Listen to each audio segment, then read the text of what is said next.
Hi friends, happy Pongal. எல்லாருக்கும் பொங்கல் நல்வாழ்த்துக்கள். பொங்கல் அன்னைக்கு காலம்புற இது வாசலில் கலர் கோலம் போட்டது. நான் ஓரளவுக்கு ரங்கோலிலாம் போட்டுட்டேன்.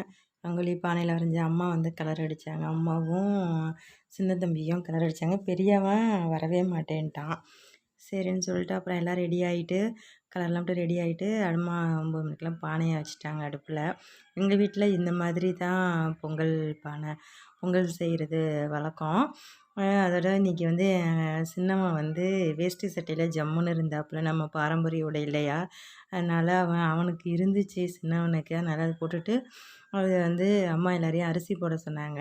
நான் தான் போடுவேன் போடுவேன்னு சொல்லிட்டு எல்லாத்தையும் எங்கள் ஆதேசே நல்லா பால்லாம் பொங்கணுன்னு போட்டுது. இப்போ அந்த பால் பொங்கி அந்த பானையிலேருந்து வரும்போது இப்படி தட்டுவாங்கள்ல, அதெல்லாம் தட்டிட்டு நல்லா இருந்துச்சு.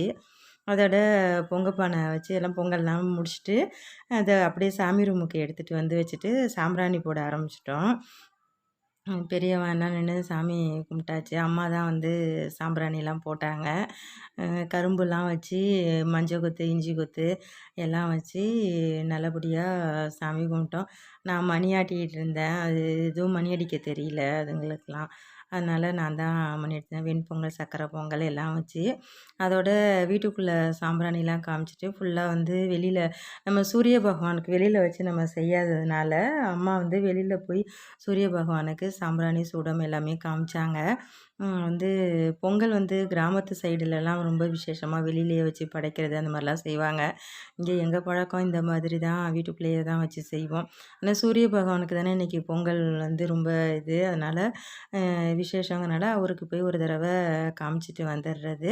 அதில் நல்லபடியாக சாம்பிராணிலாம் போட்டுட்டு இந்த பயலுங்களுக்கு காமிச்சா நீனுன்னு எல்லாம் அடிச்சுக்கிட்டு நின்றுச்சிங்க ரெண்டும். எதுக்குன்னு பார்த்தா அம்மாட்ட ஆசீர்வாதம் வாங்கிட்டு விபூதி பூசிக்கிறதுக்கு. ஒரே சிரிப்பாக இருந்துச்சு.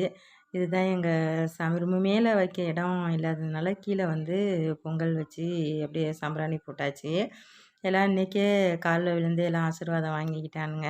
வாங்கிக்கிட்டு எல்லாம் அம்மாக்கிட்ட காசையும் வாங்கிக்கிட்டு உண்டியலில் கொண்டு போய் போட்டுதுங்க. நானும் அதே மாதிரி காலில் விழுந்து ஆசீர்வாதம் வாங்கிக்கிட்டேன். இதுதான் என்னுடைய பொங்கல் புடவை. எல்லாருமே 4 பேருமே புது ட்ரெஸ் தான் போட்டிருந்தோம். அது சின்னவருக்கு மட்டும் வேஷ்டி சட்டை. அதோட இப்போ இட்லிலாம் அப்படியே பொங்கல் வச்சுக்கிட்டு ஒரு சைடு இட்லி சட்னிலாம் வச்சாச்சு. பொங்கல், சக்கரை பொங்கல் எல்லாம் வச்சு சாப்பிட்டுட்டு அப்புறம் தான் கோயிலுக்கு போனோம்.